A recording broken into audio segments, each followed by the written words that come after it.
માણેજાથી મારેઠાને જોડતા બ્રિજનો વિવાદ 1.5 વર્ષ પહેલા બનેલા બ્રિજના એપ્રોચ રોડનો ભાગ બેસી ગયો છે। બ્રિજમાં વાપરેલ કપચી અને સળિયા દેખાવા લાગ્યા છે, તો બ્રિજ પરના ઉપરના ભાગે તિરાડ પડ્યાનો લોકોનો આરોપ છે। બ્રિજનો એપ્રોચ રોડ બેસી જવાના કારણે અકસ્માત સર્જાવાનો ભય રહે છે। જો કે એપ્રોચ રોડ બેસી ગયો હોવા છતાં વડોદરા કોર્પોરેશનના અધિકારીઓએ હજુ સુધી નથી કર્યું સમારકામ, તો આ મામલે રેલવે અને કોર્પોરેશન બંને એકબીજાને ખો આપતા હોવાનું જાણવા મળ્યું છે।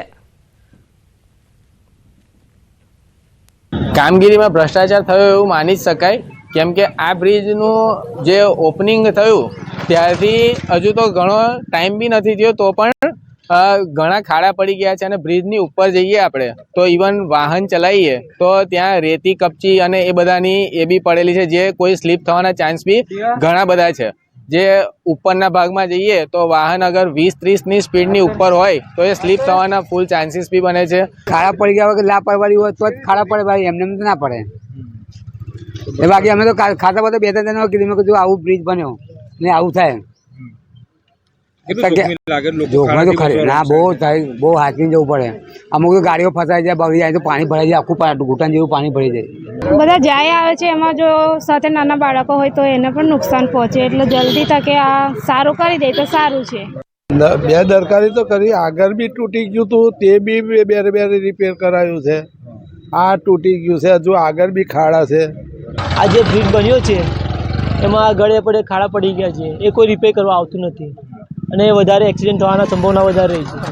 વડોદરા કોર્પોરેશનના ભ્રષ્ટાચારની હરોળમાં હવે રેલવે તંત્ર પણ આવી ગયું છે અને જે માણેજા વિસ્તારમાં બ્રિજ બનાવ્યો છે તે બ્રિજની એ હદે દશા થઈ છે કે જવાબદારી કોઈ સ્વીકારવા માટે તૈયાર નથી। કોર્પોરેશન કહી રહ્યું છે કે જવાબદારી રેલવેની છે અને રેલવે કહી રહ્યું છે કે આ બ્રિજના સમારકામની જવાબદારી જે છે તે કોર્પોરેશનની છે।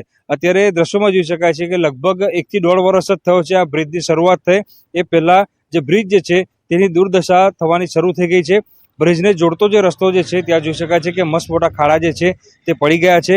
અને બીજી મહત્વપૂર્ણ વાત કરીએ તો જે મટીરિયલ જે છે તે ઉખડીને બહાર આવી રહ્યું છે। અહીંયા પણ તમને બતાવવાનો પ્રયત્ન કરીશ કે સિમેન્ટ કપચી સહિતનું જે મટીરિયલ છે, હાથમાં રીતસરની આ જે સિમેન્ટ છે તે આવી રહી છે, એટલે 1 થી 1.5 વર્ષમાં બ્રિજની આ દશા થઈ તો ભવિષ્યમાં કયા પ્રકારની દશા થશે તેનો અંદાજો લગાવી શકાય તેમ છે। બીજી મહત્વપૂર્ણ વાત છે કે જ્યારે ન્યૂઝ 18 ગુજરાતી દ્વારા બંને તરફના જે અધિકારીઓ છે તેમની સાથે વાતચીત કરવામાં આવી ત્યારે બંને અધિકારી જે છે તે એકબીજા પર ખો નાખી રહ્યા છે।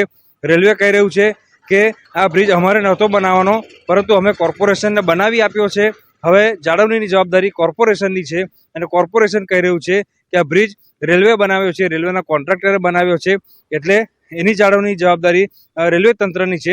એટલે ટૂંકમાં કહીએ તો તંત્ર એકબીજા પર ખો આપી રહ્યું છે, ત્યારે અહીંયા નિર્દોષ નાગરિકોના જીવ જોખમમાં મુકાઈ રહ્યા છે, કારણ કે જે ખાડો છે તેનાથી બચવા માટે લોકો રોંગ સાઈડે પોતાનું વાહન લઈને જઈ રહ્યા છે। ત્યારે ભવિષ્યમાં જો કોઈ મોટો અકસ્માત થાય કે દુર્ઘટના સર્જાય તો એના માટે વડોદરા કોર્પોરેશન જવાબદાર રહેશે કે પછી રેલવે તંત્ર જવાબદાર રહેશે, તે સૌથી મોટો પ્રશ્ન જે છે તે અહીંયા ઊભો થઈ રહ્યો છે।